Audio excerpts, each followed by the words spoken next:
الحمد لله الذي أحيانا بعدما أماتنا وإليه النشور. Segala puji bagi Allah Jalla Jalaluhu, karena memang hanya Dia yang pantas untuk dipuja dan dipuji. Segala puji baginya yang telah menghidupkan kita setelah Dia mematikan. Kita tahu orang tidur itu tidak merasakan kehidupan. Dia tidak mendengar, dia tidak melihat, dia tidak merasakan apa yang terjadi di sekitarnya. Kemudian Allah menghidupkan kita kembali untuk melanjutkan perjalanan kita dalam kehidupan dunia. Wa ilaihi nusyur. Dan kepada Allah kita bakal hidup. Manusia itu tidak boleh lupa dengan kematian dan tidak boleh lupa dengan hari kebangkitan. Karena apabila dia lalai dan lupa, jalan hidupnya akan menyimpang.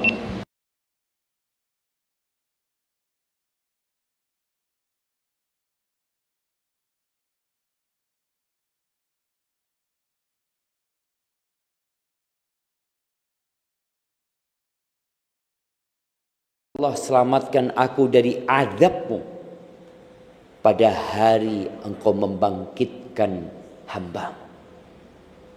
Ketika sholat kita juga diingatkan. Di akhir sholat kita dianjurkan berdoa, Allahumma inni a'udzubika min azabil qabr wa min azabi jahannam wa min fitnatil mahya wal mamat wa min syarri fitnatil masihid dajjal. Ya Allah, aku berlindung kepadamu dari azab kubur.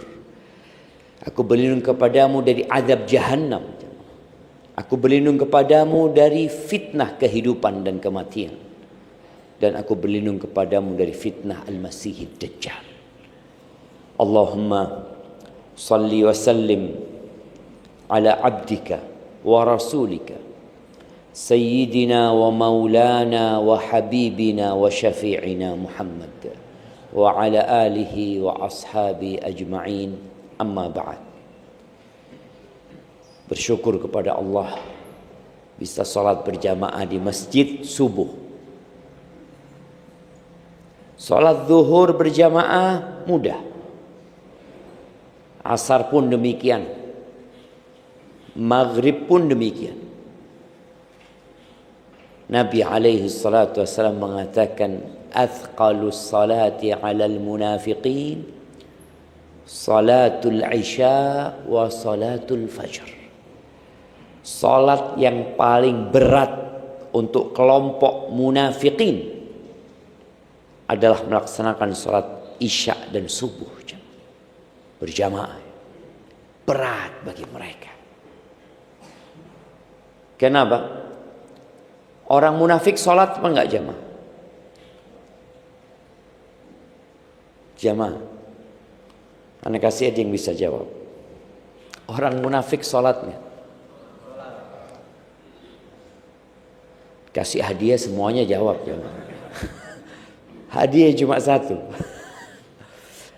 Mereka sholat di belakang Nabi Muhammad SAW. Imamnya baginda Nabi kita Muhammad Rasulullah sallallahu alaihi wasallam. Di jajaran di saf makmumnya ada orang munafik. Tapi kalau salat isya dan subuh jarang munafik yang datang.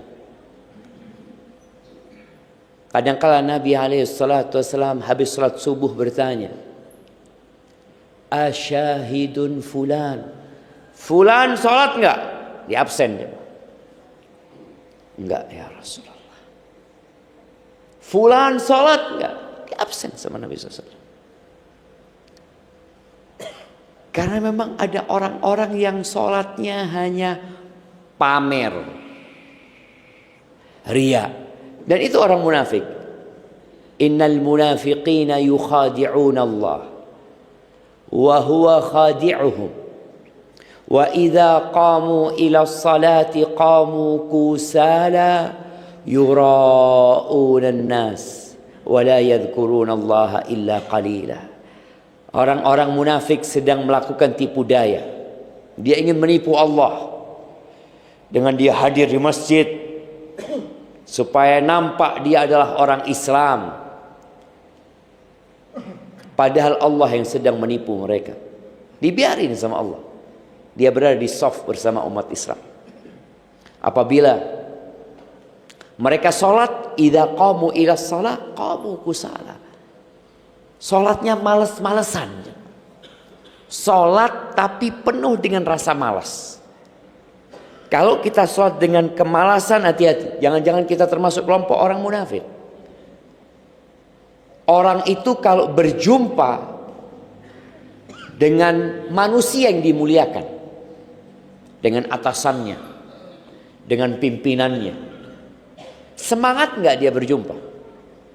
Kalau dikatakan kepada antum, siapa nama antum? Harun. Anak kasih dia buat Bang Harun. Fadhal. Kalau dikatakan kepada Mas Harun ini, insya Allah Bapak Prabowo ingin ketemu antum, apa yang antum lakukan? Semangat enggak? Semangat. Semangat. Kapan orangnya mau datang? Mandi 2 kali kok belum datang, mandi lagi. Ya artinya dia bersemangat sekali. Bagaimana berjumpa dengan Malikul Muluk, rajanya para raja, rajanya semua yang ada di muka bumi ini dan di langit sana.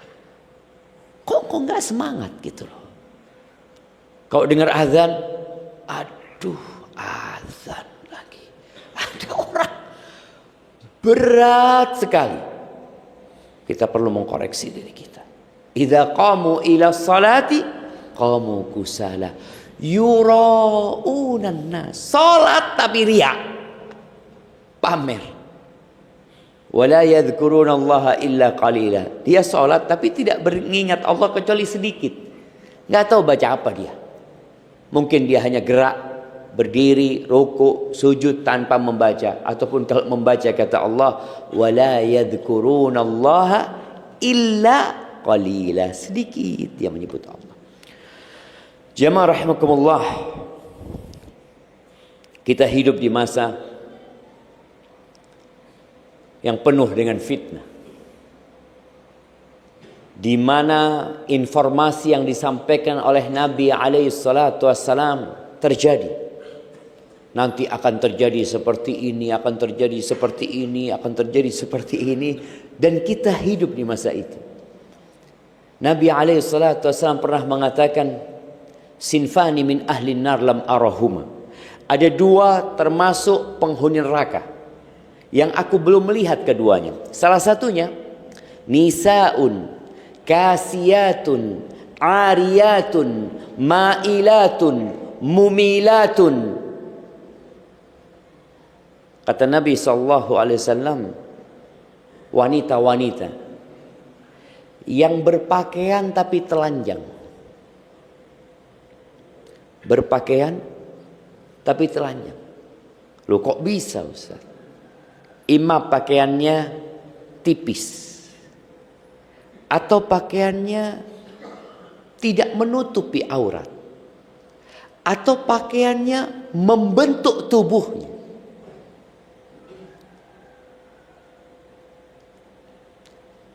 Kadangkala kita kalau masuk ke lift hotel, kalau di depan antum ada perempuan atau di belakang antum ada perempuan, yang suruh masuk duluan siapa? Nah, yang perempuan apa yang laki? Perempuan apa yang laki? Kalau yang perempuan bahaya. Tafadhol, dia jalan, antum memandangnya. Makanya kalau berjalan itu di depannya perempuan, bukan di belakangnya perempuan. Karena dia menggoda. Jalannya melenggak-lenggok ya. Rambutnya ru'usuhunna ka aslimatil bukhtil ma'ilah. Rambutnya disanggul tinggi-tinggi untuk menampakkan kecantikannya, menggoda yang lainnya. La yadkhulnal jannah wa la yajidna riha. Mereka enggak akan masuk surga dan tidak akan mencium bau surga. Ancaman dari Rasulullah SAW. Di zaman Nabi belum kelihatan, tapi mungkin kita sudah melihat. Nabi SAW juga menyampaikan bahwa akan ditaklukkan Romawi dan Persia, dan sudah ditaklukkan. Dan akan berlimpah ruah harta yang datang ke umat Islam, dan sudah berlimpah ruah. Beliau pernah setelah sholat subuh ya, di Masjid Nabawi alaihi salatu wassalam, beliau mau pulang dihadang sama para sahabat. Kenapa? Oh, ternyata malam harinya datang zakat dari Bahrain. Ada harta yang datang. Kondisi umat Islam sangat memprihatinkan. Ketika Nabi dihadang sama mereka, kalian dengar ada yang datang. Iya ya Rasulullah. Lalu beliau berceramah, mengatakan kepada para sahabatnya, wallahi mal faqra akhsha alaikum. Demi Allah, aku tidak takut kefakiran menimpa kalian. Wa innama akhsha an tubsata alaikumud dunya. Yang aku khawatirkan tatkala dunia ini dibentangkan buat kalian. Fatanafasuha kama tanafasuha. Kemudian kalian berlomba-lomba untuk mengumpulkan dunia, sebagaimana orang-orang sebelum kalian mengumpulkan dunia. Fatuhlikakum kama ahlakatkum. Kemudian dunia itu akan membinasakan kalian, sebagaimana telah membinasakan mereka. Dan itu terjadi.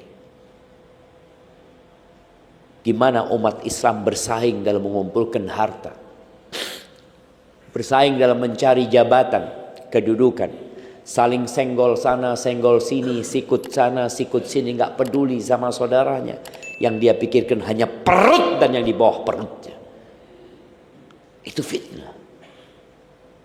Di antara tanda-tanda kiamat adalah, ini fitnah, kita bicara bagaimana istiqamah di masa fitnah. Wa yafshu zina aw tafshu al-fahisha. Perzinaan itu merajalela. Dan banyaknya pembunuhan. Nyawa nggak dihargai lagi sekarang. Gara-gara motor yang harganya berapa kalau motor curian itu dijual coba?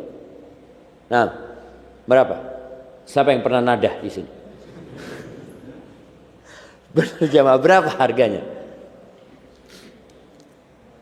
Berapa? 1 juta 2 juta. Motor baru cuma 1 juta 2 juta. Nyawa melayang hanya 1 juta 2 juta.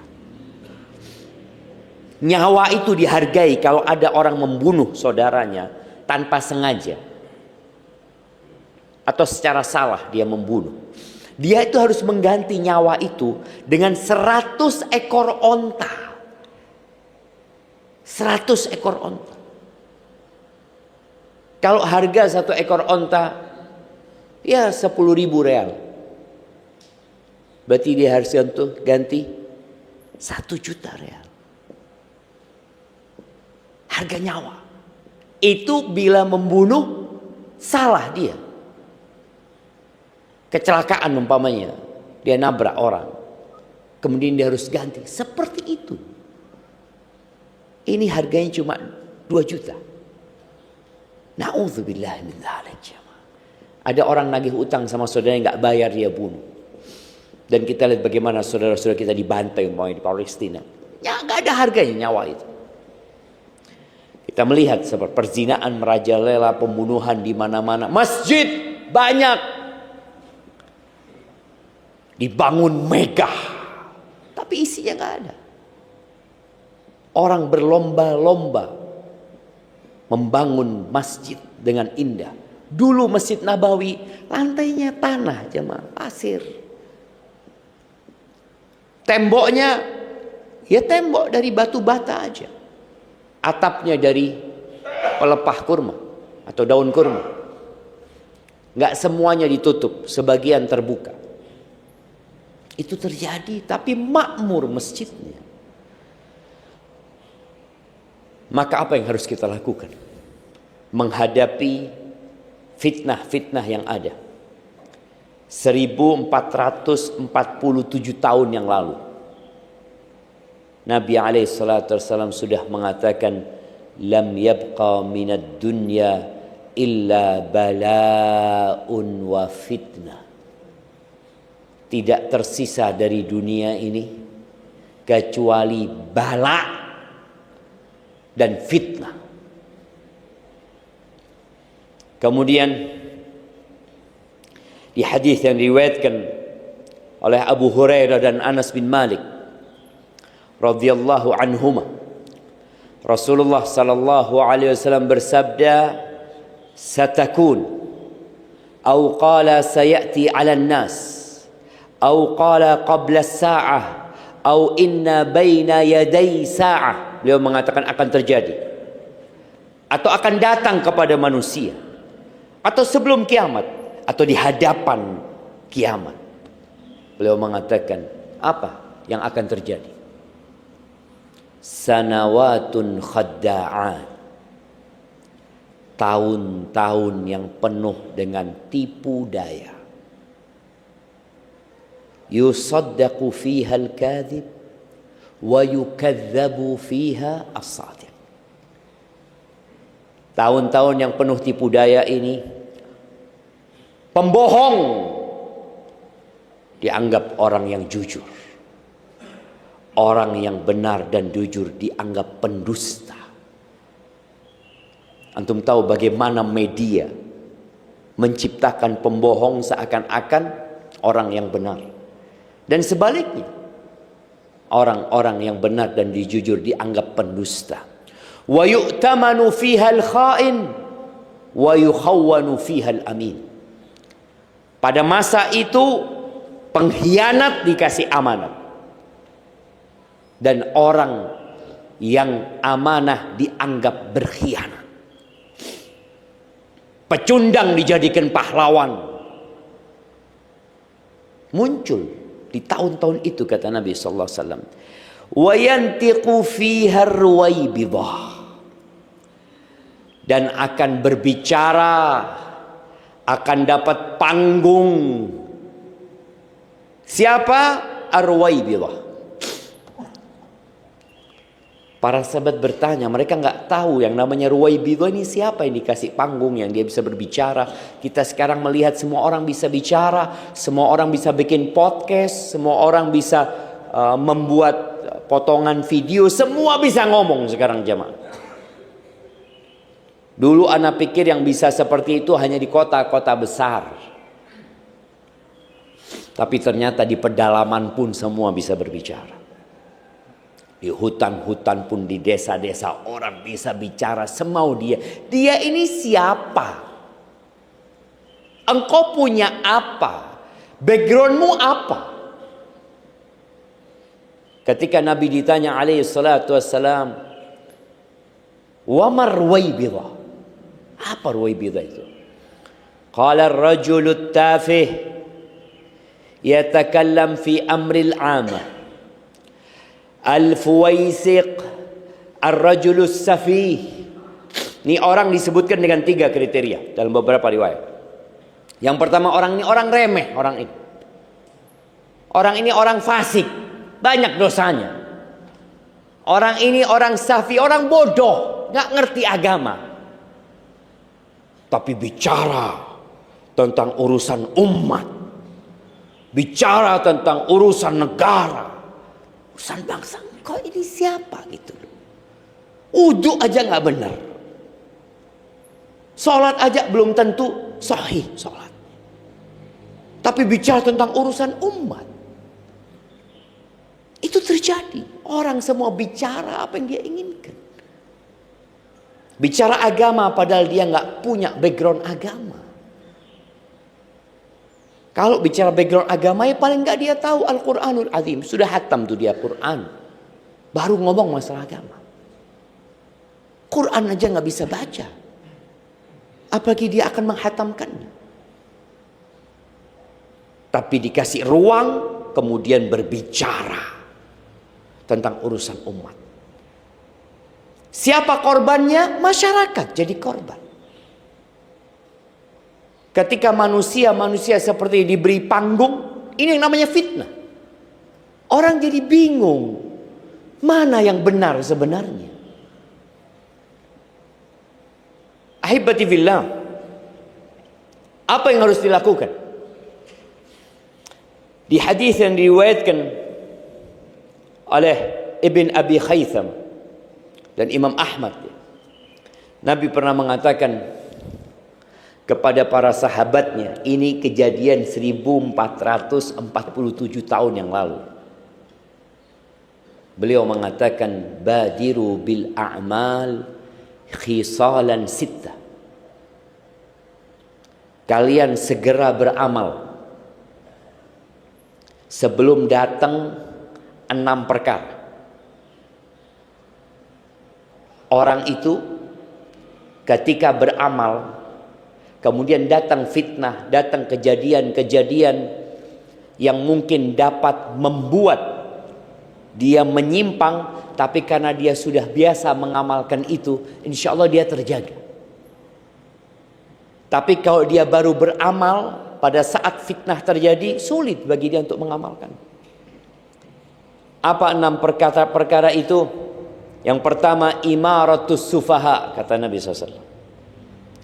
Datangnya pemimpin-pemimpin yang bodoh. Sudah pernah terjadi di sejarah umat Islam. Wa kathratus syurat, dan banyaknya penjaga-penjaga pemimpin ini yang biasanya akan melakukan kezaliman kepada rakyat. Wa qati'atur rahim, diputusnya silaturahim. Biasanya orang memutus rahim karena apa? Jamaah, warisan, rebutan warisan, kecintaan kepada harta. Perlu kita sadari bersama bahwa warisan itu harta nemu. Seharusnya orang itu mempertahankan haknya kalau dia itu bekerja. Oh, saya ini berusaha kerja sampai keringat saya, ini hasil keringat saya, macam-macam lah dia ngomong. Ini warisan nemu. Sebutkan 3 cara orang mendapatkan warisan. 3. Hanya ada 3 cara mendapatkan warisan. Nggak ada yang keempat. Sebutkan, anak kasih hadiah yang bisa jawab. Nah, jamaah. Nah, bekerja. Bisa dapat warisan bekerja kita. Nah, warisan ini nemu. Ada 3 cara orang mendapatkan warisan. Yang pertama, pernikahan. Oke. Yang kedua, seakidah. Ya nggak cara, itu bukan cara. Artinya kita kalau mau dapat warisannya orang Nasoro, kita masuk Nasoro gitu. Enggak lah. Menikah. Yang kedua, nasab. Oke. Nikah, nasab, tinggal 1 lagi. Anak kasih hadiah ini satu-satu, Masya Allah. Kasihkan. Nah, wasiat bukan warisan kalau wasiat. Nah, kasihkan kepada beliau sama beliau. Yang satu itu namanya wala, membebaskan budak. Dulu masih ada perbudakan, jadi budak itu dibebaskan. Kalau budak ini nggak punya ahli waris, maka yang membebaskan ngambil warisan. 3. nasab, nikah, sama wala. Bisa antum daftar jadi anaknya orang kaya. Datang, ini orang kaya udah sakit-sakitan ya. Coba Pak, saya boleh daftar jadi anak bapak? Gitu. Nggak bisa. Nggak ada. Jadi warisan itu sudah Allah tetapkan. Nggak bisa diusahakan. Tadi menikah. Ketika menikah kemudian mati salah satunya, istri atau suami, dia baru bisa mewarisi. Kemudian tadi wala. Tapi terkadang kecintaan orang kepada harta membuat dia memutuskan rahimnya. Sedih jemaah, sedih sekali. Ketika banyak orang minta fatwa, bertanya, konsultasi. Biasanya yang menguasai warisan itu siapa? Anak nomor berapa? Anak barep. Kakak tertua. Dia merasa karena dia yang menjaga harta orang tuanya. Loh, engkau kalau ngurusin harta orang tua, engkau dapat gaji, tapi bukan menguasai warisan. Engkau anak pertama, kedua, ketiga, warisannya sama apa enggak? Ya sama. Perempuan beda mungkin sama laki-laki. Tapi berapa banyak orang yang memutuskan rahimnya gara-gara warisan. Kalau bapak meninggal, sisa ibu dengan anak 3. Boleh nggak anak minta warisan? Apakah warisan itu dibagi kalau ibu meninggal? Kebanyakan orang menganggap kalau anak minta warisan padahal ibu masih hidup, dianggap anak durhaka. Gimana sih engkau minta warisan ibu masih hidup? Ya memang tuh anak durhaka. Kalau dia minta warisannya emaknya masih hidup. Yang diminta warisan suaminya ibu. Ibu posisinya sebagai istri. Karena kadang-kadang masyarakat gara-gara nggak paham ilmu agama dianggap nggak boleh warisan dibagi. Karena ibu masih hidup. Loh enggak. Akhirnya ribut. Ibu ribut sama anak. Anak merasa punya hak, ibu merasa anaknya durhaka, putus rahim akhirnya. Itu yang ketiga. Yang keempat, subhanallah, anak ketika membaca hadis ini, subhanallah ya, benar-benar terjadi yang disampaikan Nabi SAW. Wa bai'ul hukum, hukum diperjualbelikan. Kenapa seringkali kita mendengar ada hakim yang dipenjara, ditangkap KPK, ada jaksa yang tangkap KPK, terus. Jadi penegak hukumnya dihukum. Gimana ceritanya? Karena terjadi yang namanya bai'ul hukum, jual beli hukum. Hukum bisa ditransaksikan. Mau dihukum berapa? Ya jangan lama-lama lah Pak Hakim. Ya 3 tahun lah, tapi bayar sekian. Kalau lebih cepat berapa? Ya tambah lah bayarnya. Kalau nggak mau dihukum, ya saya yang dihukum nanti. Dan itu terjadi di negeri kita. Subhanallah. Bai'ul hukum. Baik, kemudian wastighfafan biddam. Yang kelima, darah itu diremehkan, gak dihargai. Seperti yang tadi disebut. Kemudian yang keenam ini sesuatu yang perlu direnungkan, khususnya buat para penghafal Al-Quran dan para pengelola masjid. Kenapa? Karena yang keenam ini kata Nabi SAW, beliau mengatakan, wa nashfun yattakhiduna al-Qur'ana mazamira yuqaddimuna ar-rajula laysa biafqahihim wala bi'a'lamihim ma yuqaddimunahum illa liyughanniyahum. Akan muncul pemuda-pemuda yang menjadikan Al-Quran cuma sebagai hiasan lidahnya. Dia pandai melagukan Al-Quran, membacakan Al-Quran dengan suara yang indah, tapi nggak memahami itu Quran. Hanya untuk merdu-merduan suara. Sampai orang itu, nih pihak masjid ya, memajukan orang ini untuk jadi imam, bukan karena dia yang paling ngerti dengan Al-Quran, bukan karena dia yang paling faham dengan Al-Quran, bukan karena yang dia paling mendalami dan menguasai Al-Quran, tapi ini orang dimajukan untuk jadi imam hanya dikarenakan ingin mendengarkan suara yang indah saja. Bahkan kalau bahasa dinya Nabi SAW, liyughanniyahum, untuk menyanyi buat mereka. Itu terjadi. Sekarang semua orang bisa ngaji, suaranya indah, bikin video ya. Untuk apa sebenarnya? Pemuda-pemuda. Bas untuk menghibur. Seakan-akan dia didatangkan sebagai sebuah hiburan. Bukan. Al-Quran ini kitab petunjuk.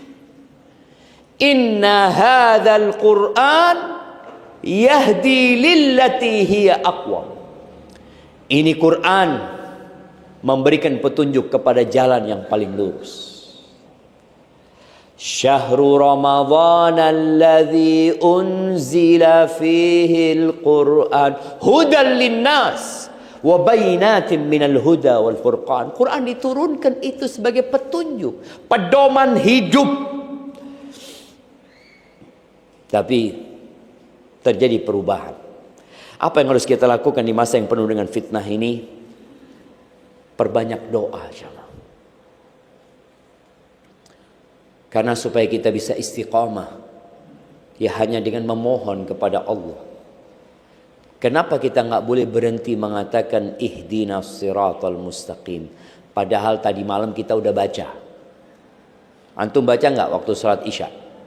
Baca. Sholat witir? Baca. Kemarin sholat maghrib? Ya baca lah Ustaz.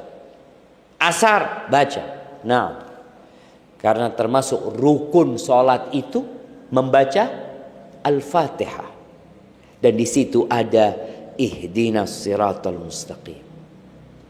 Tadi imamnya juga baca ihdinas siratal mustaqim. 2 kali baca.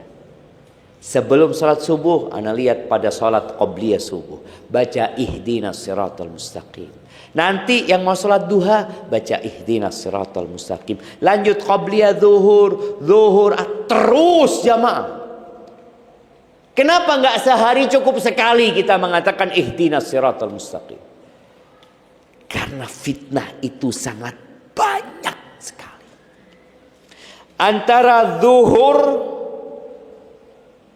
Antara subuh dengan zuhur, boleh jadi ada fitnah yang membuat sebagian kita kemudian menyimpang dari jalan agama. Maka dia butuh pertolongan Allah Azza wa Jalla. Dan orang itu ketika berilmu, dia semakin takut sama Allah.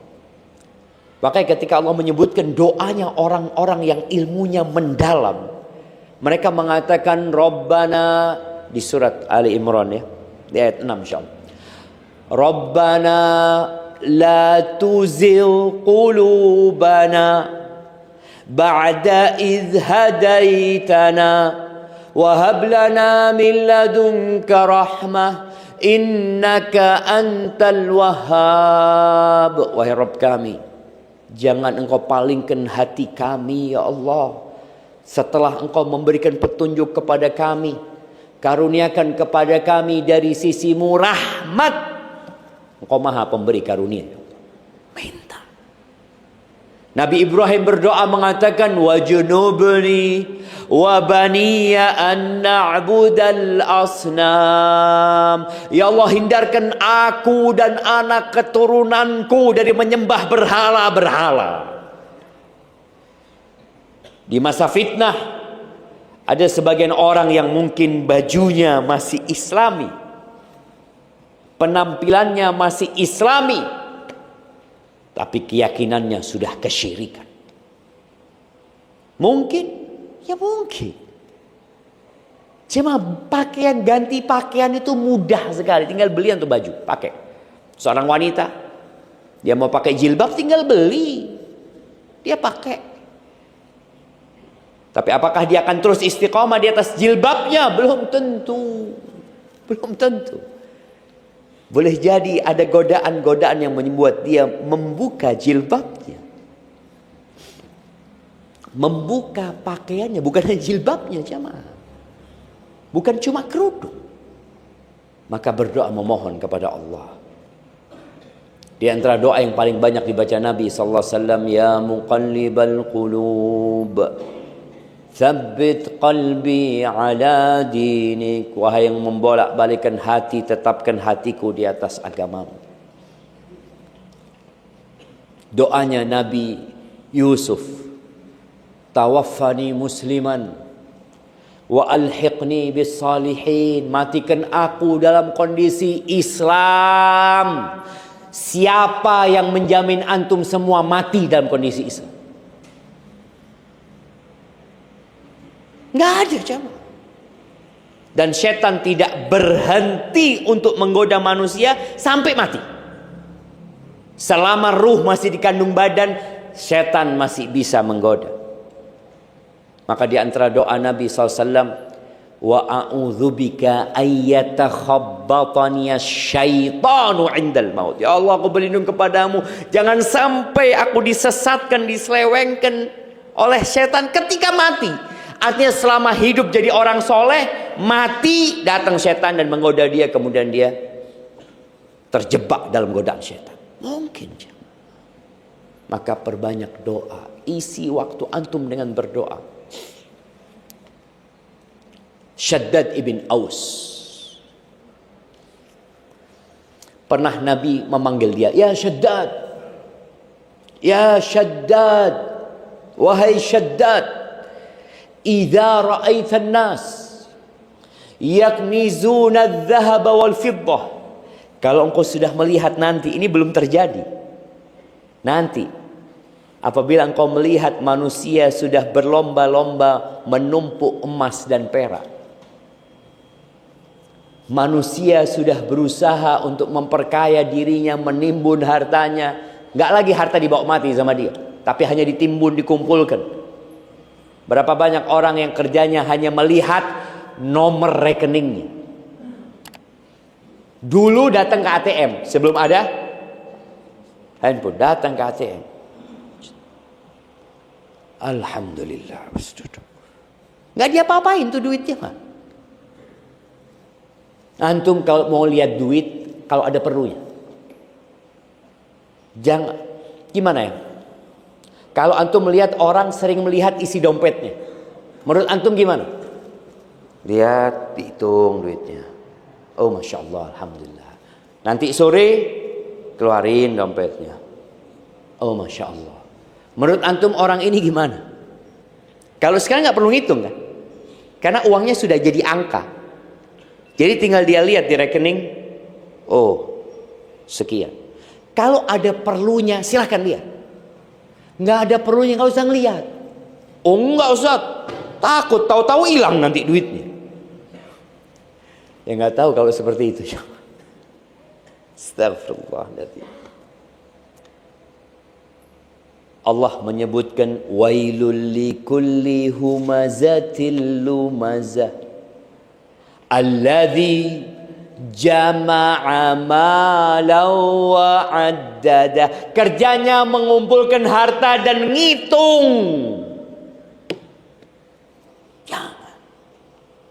Dan itu terjadi.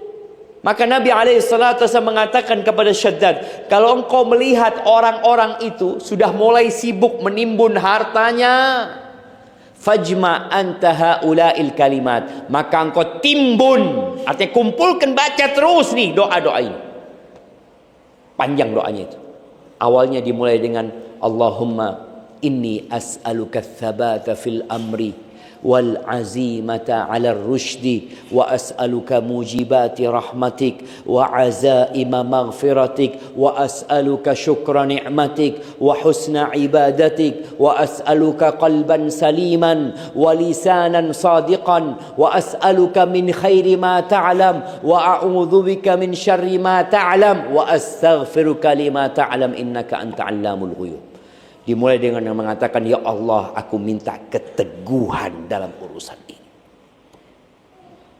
Dan aku minta semangat dan tekad yang kuat di atas petunjuk. Karena ada orang berada di atas kebenaran tapi malas. Tahu dia di atas kebenaran, tahu dengan ilmu, tapi dia malas mengamalkan. Minta sama Allah. Minta dia dikasih keteguhan dan minta supaya dikasih semangat untuk mengamalkan sampai akhir doa itu. Maka perbanyak doa. Kemudian yang kedua, yakin dengan pertolongan Allah. Karena ada orang yang gak yakin. Sudah doa tapi saya sudah doa Ustaz. Tapi kok sampai sekarang belum dikabulkan.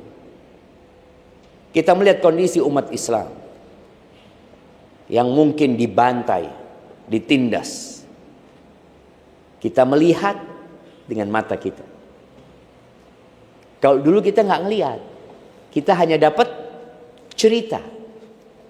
Sekarang kita melihat, ada videonya, ada fotonya mereka dibantai. Tapi kita nggak bisa berbuat apa-apa, tetap yakin dengan pertolongan Allah Azza wa Jalla. Karena orang kalau sudah mulai goyah, nggak yakin lagi, dia bisa keluar dari agamanya. Allah Azza wa Jalla mengatakan, wa minan nasi may ya'budullaha ala haraf. Sebagian orang itu ada yang menyembah Allah di pinggiran. Ini ya, kalau kita lihat meja ini, menyembah dia di pinggiran. In asabahu khairun itma'anna bih. Kalau dia dapat kebaikan, oh berarti agama ini benar.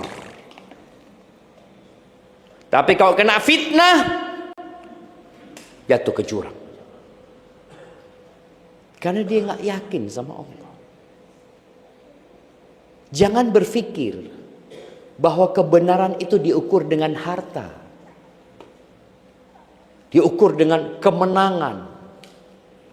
Bagaimana dengan Nabi Musa alaihissalam dan kaumnya yang ditindas bertahun-tahun? Akhirnya kemenangan buat Nabi Musa, tapi nunggu waktu yang lama.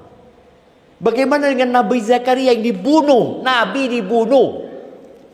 Makanya kalau antum melihat, mendengar Israel membunuh bayi-bayi yang ada di mana? Di Gaza umpamanya. Kok bayi? Nabi dibunuh sama mereka. Nabi dibunuh. Nabi Yahya itu dibunuh.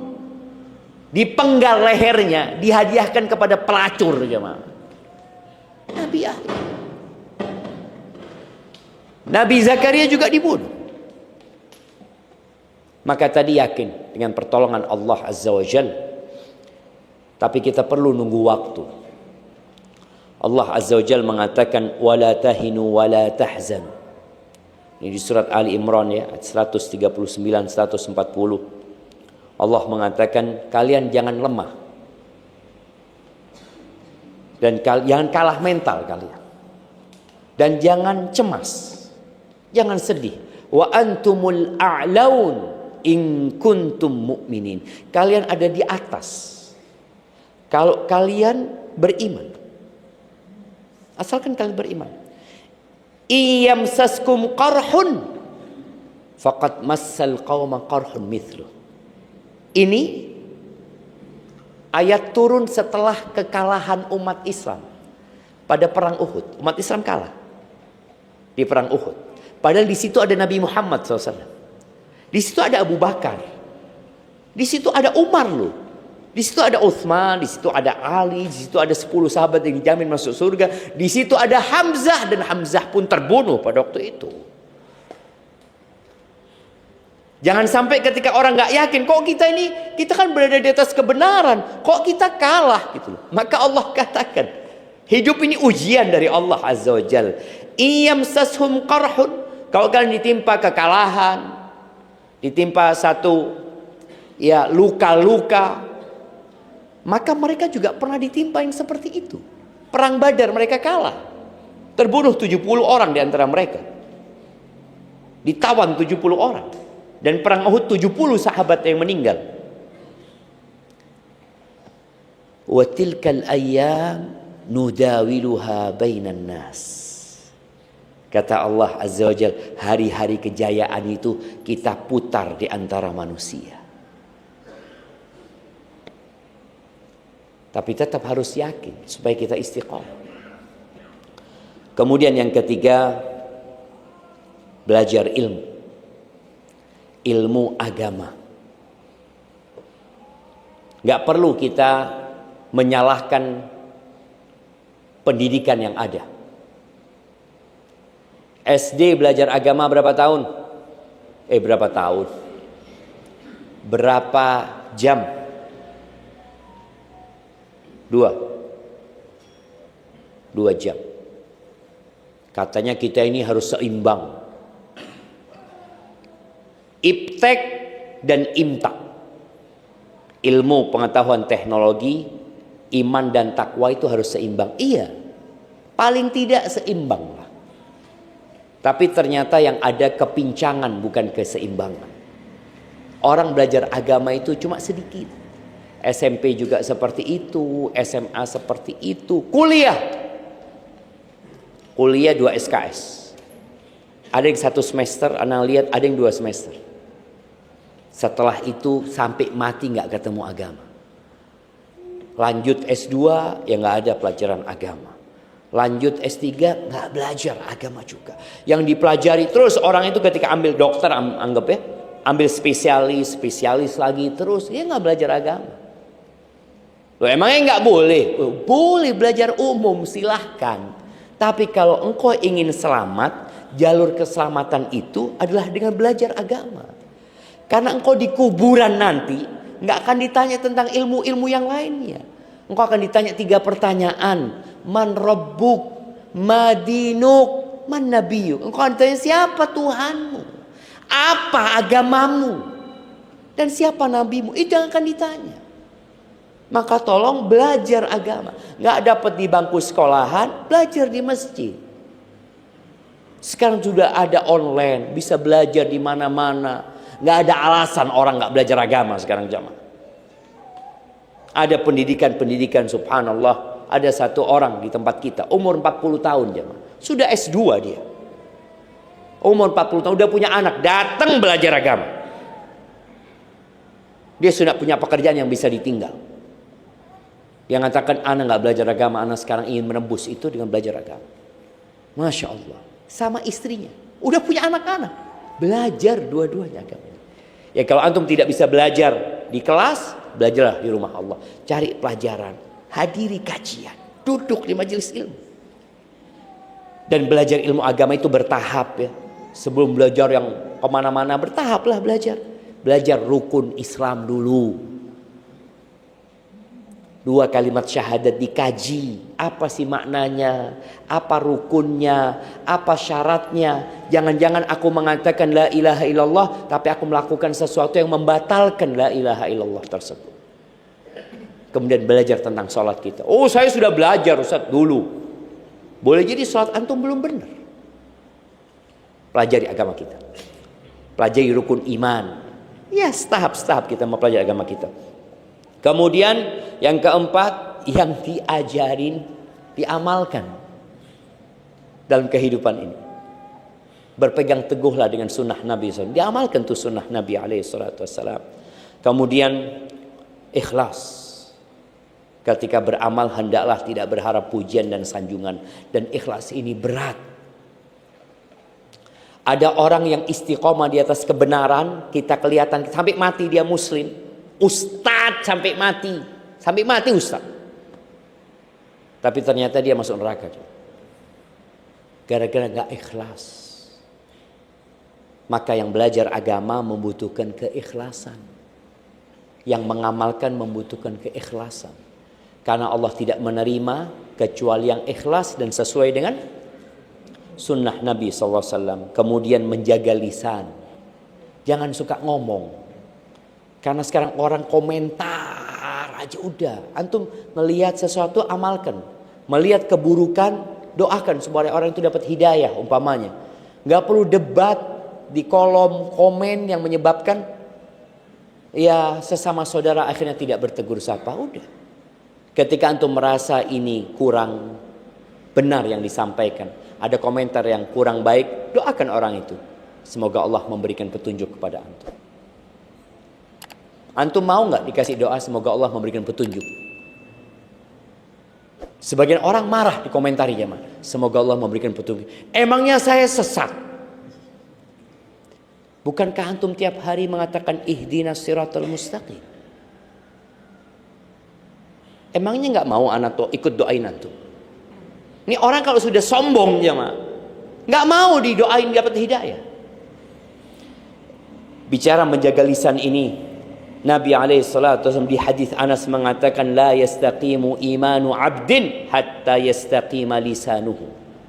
Imannya seseorang itu nggak akan istiqomah sampai lisannya istiqomah. Wala yastaqimu qalbuh, dan hatinya nggak akan istiqomah sampai lisannya istiqomah. Makanya Nabi SAW mengatakan man kana yu'minu billahi wal yaumil akhir falyaqul khairan aw liyasmut. Yang beriman kepada Allah dan hari akhir hendaklah berkata yang baik atau diam. Barakallahu fiik. Ana enggak tahu ana sampai jam berapa, sampai zuhur kajian kita. Itu yang dapat ana sampaikan jamaah, kurang lebihnya mohon maaf. Yang benar dari Allah Azza wa Jalla, yang salah dari diri ana pribadi. Allah dan Rasulnya terbebaskan dari kesalahan itu. Hari ini hari Jumat, harinya bersolawat kepada Nabi alaihi salatu wassalam. Semoga kita bisa memperbanyak solawat di hari Jumat ini. Ini ada pertanyaan, bagaimana hukumnya memberikan hadiah atau pekerjaan yang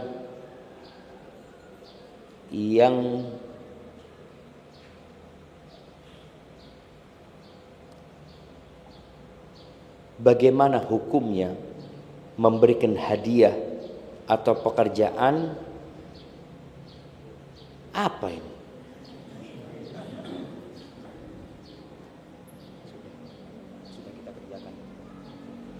Bagaimana hukumnya memberikan hadiah atau pekerjaan yang sudah kita kerjakan secara profesional kepada orang yang memberikan pekerjaan tersebut?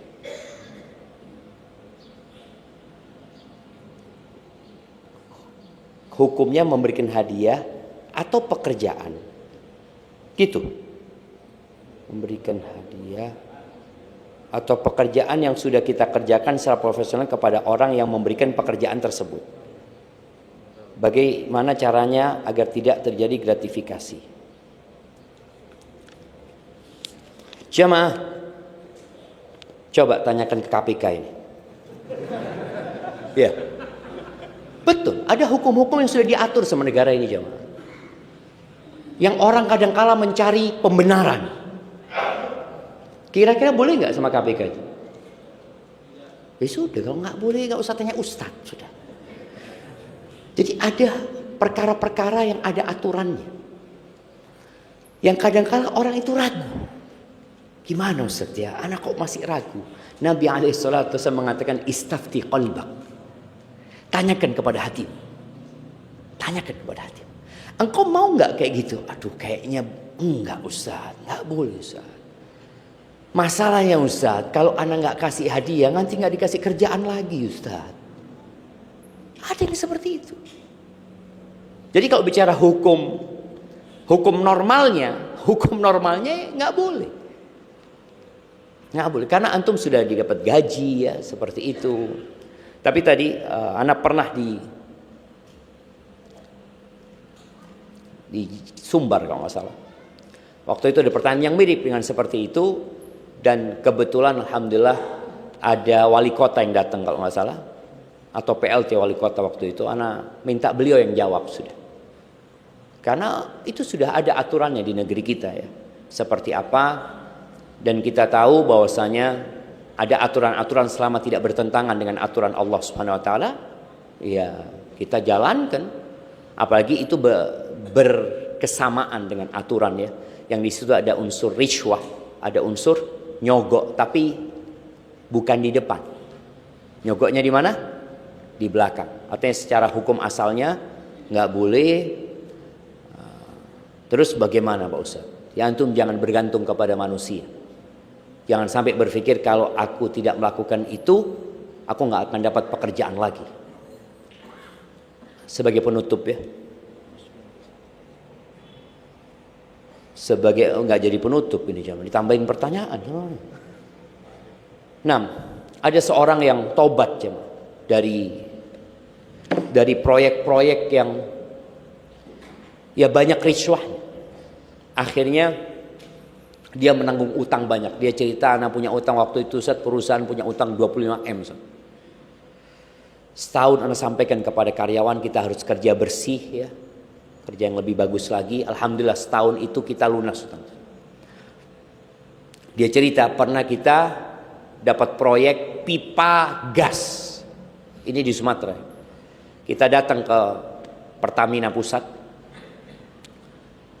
Kalau nggak salah sempat jumpain direkturnya atau penanggung jawabnya.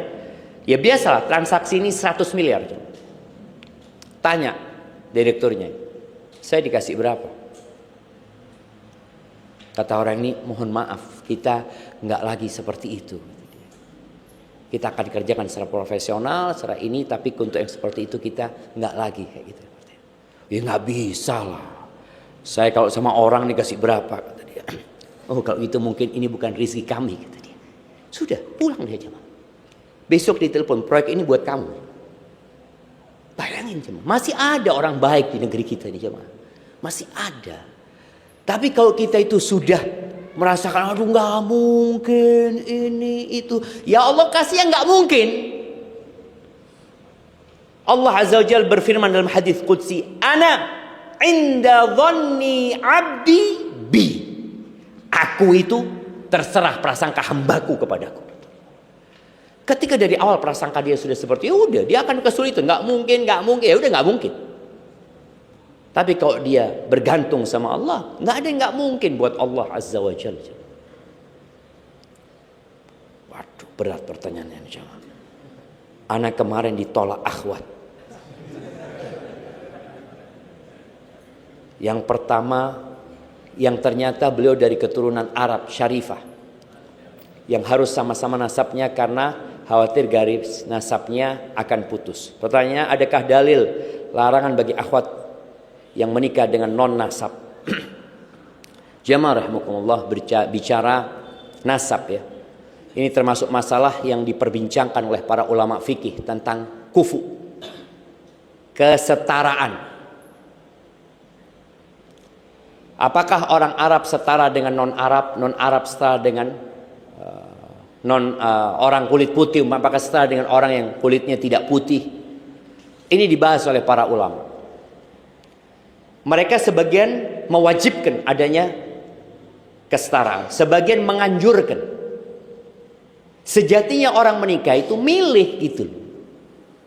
Antum mau nikah sekarang, boleh nggak antum menikah dengan saudara-saudara kita suku Papua asli? Boleh nggak? Boleh. Tapi bolehkah mereka nolak antum? Boleh gitu jamaah. Jangan antum ketika ditolak, kenapa anak ditolak? Anak ini orang soleh. Inilah antum berarti belum soleh. Kalau sudah merasa soleh, jadi orang itu bebas menikahkan putrinya. Ketika dia mengatakan, enggak, saya mau menikahkan putri saya dengan mamanya orang Bugis yang ada di sini. Mau nikahkan putrinya dengan orang Bugis, boleh nggak? Ya boleh, nggak dilarang itu, nggak dilarang. Tapi apakah hal itu menjadi sebuah kewajiban? Enggak. Tapi kalau orang nggak mau sama antum karena dia memilih, nggak, ana memilih dari yang keluarga ana sendiri ya. Umpamanya kayak di Indonesia, subhanallah, kaya suku ya. Berapa suku di negeri kita ini jemaah? Jangan di Indonesia, di Papua saja ada berapa suku jemaah? Suku yang satu dengan suku yang kedua kadang-kadang nggak mau menikahkan putrinya sama mereka. Ya nggak apa-apa, sudah antum nggak mau nikahkan. Ana kepingin dia nikah sama suku kita, boleh-boleh aja. Suku Jawa umpamanya ngomong sama anaknya. Ini ada seorang jemaah, seorang ibu ya, punya anak 7. Dia dari suku Madura. Anak yang pertama nikah bukan dari suku Madura. Kedua, ketiga nggak ada yang suku Madura. Yang ketujuh ibunya ngomong, "Nah, ibu minta engkau nikah dari suku Madura." Kenapa ibu? Ibu kepingin punya teman ngomong. Ibu ini bahasanya bahasa Madura, ketemu Sunda, ya Allah nggak nyambung gitu kan? Kan kurang enak jamaah. Antum bayangkan kalau antum ngomong dengan suku yang sama, dengan bahasa daerahnya enak nggak? Enak sekali gitu jamaah. Ibunya minta, bukan mengharamkan, enggak, tapi memang kesetaraan itu menyebabkan keharmonisan kadang-kala jamaah. Hubungan antara anak sama orang tua sama mama menantu jadi enak gitu. Jadi nggak ada masalah gitu jamaah.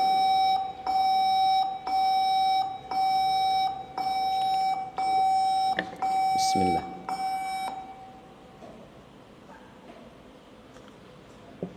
Keras banget suaranya. Bikin kaget, dikecilin lah suaranya. Jadi orang ngaji tahu-tahu kaget.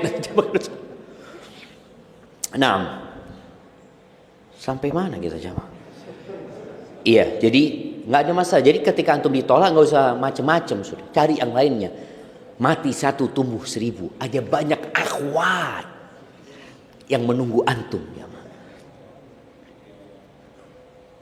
Apakah kita bisa mengubah takdir? Kalau memang sudah ditakdirkan, kenapa harus berusaha menggapainya? Iya, yang pertama, takdir itu rahasia ilahi. Kita punya tugas untuk berusaha. Kaya dan miskin sudah ditakdirkan. Apakah kemudian antum, ya sudahlah, anak kayaknya duduk-duduk aja. Kalau anak ditakdirkan kaya, ya anak kaya. Tapi ada perintah untuk berusaha. Punya anak, nggak punya anak sudah ditakdirkan nggak? Tapi kan ada perintah untuk menikah. Menikah dulu. Antum akan tahu antum punya anak atau tidak punya anak. Seperti itu. Surga dan neraka Allah sudah tahu nggak? Siapa yang masuk surga dan masuk neraka? Allah sudah tahu. Allah sudah tahu. Tapi kita diperintahkan. Jadi takdir itu ilmunya Allah. Allah mengetahui dengan segala sesuatu yang akan terjadi. Allah tahu anak akan ada di mana. Tugas kita berdoa memohon kepada Allah. Rabbana atina fid dunya hasanah wa fil akhirati hasanah wa qina adzabannar. Jadi kalau bicara ilmu Allah, Allah sudah mengetahui segalanya, kemudian itu dicatat, kemudian Allah nanti ketika berkehendak itu akan terjadi, maka terjadilah apa yang Allah kehendaki. Tugas kita beramal. Barakallahu fikum. Ustaz, istri saya sering bilang, rizki itu istri yang soleha. Tapi kenapa saya masih suka kekurangan duit ya? Apakah ujian atau istri saya cuma promosi diri?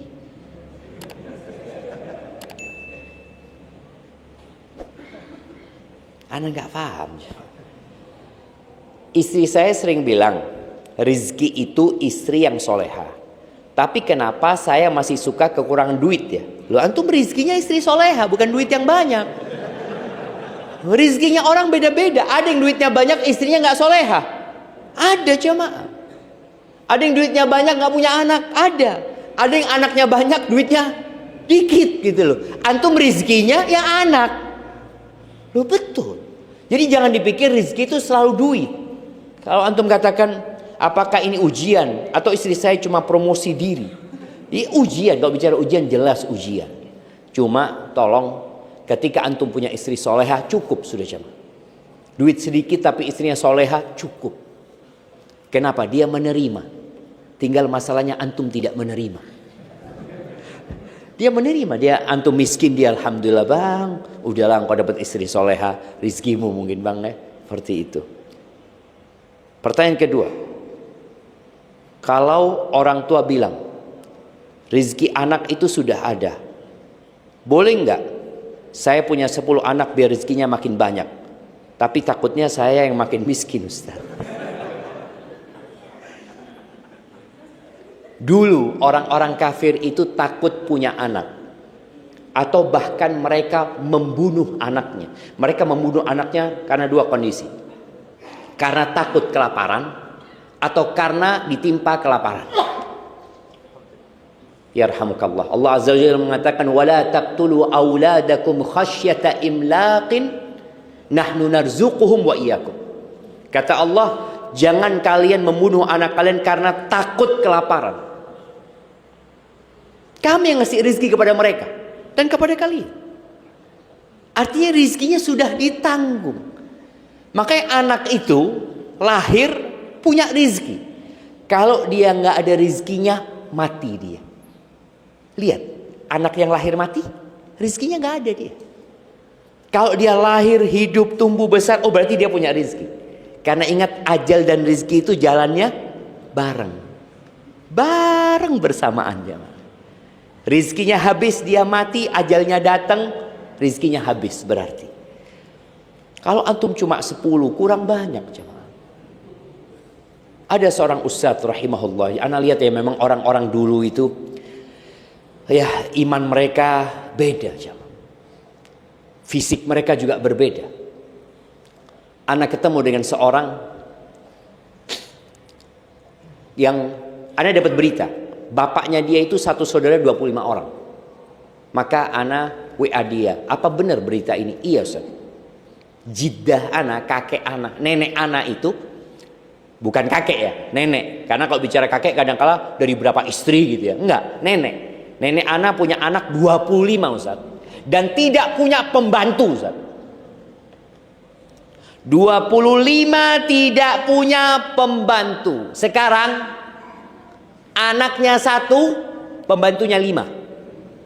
1 bagian kamar mandi, 1 bagian masak, 1 bagian kebun, 1 bagian mobil, 1 bagian apa. Seperti itu. Ini 25 Ustaz nggak punya pembantu Ustaz. Terus siapa yang membantu? Anak-anaknya. Ini anak udah besar, bantuin ngajarin adiknya ya. Seperti itu, 25. Dan ada yang 28 jamaah. Nggak punya pembantu.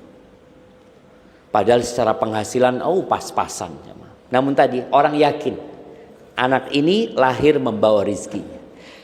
Itu mungkin dapat Anda sampaikan. Maka silahkan antum jangan takut miskin. Allah sudah menetapkan rezeki antum. Kalau ternyata anak-anak 10 anak tetap miskin, ya itu rezekinya antum kayak gitu. Tapi anak antum hidup apa mati? Hidup sih Ustaz, bisa makan dia. Ya, alhamdulillah.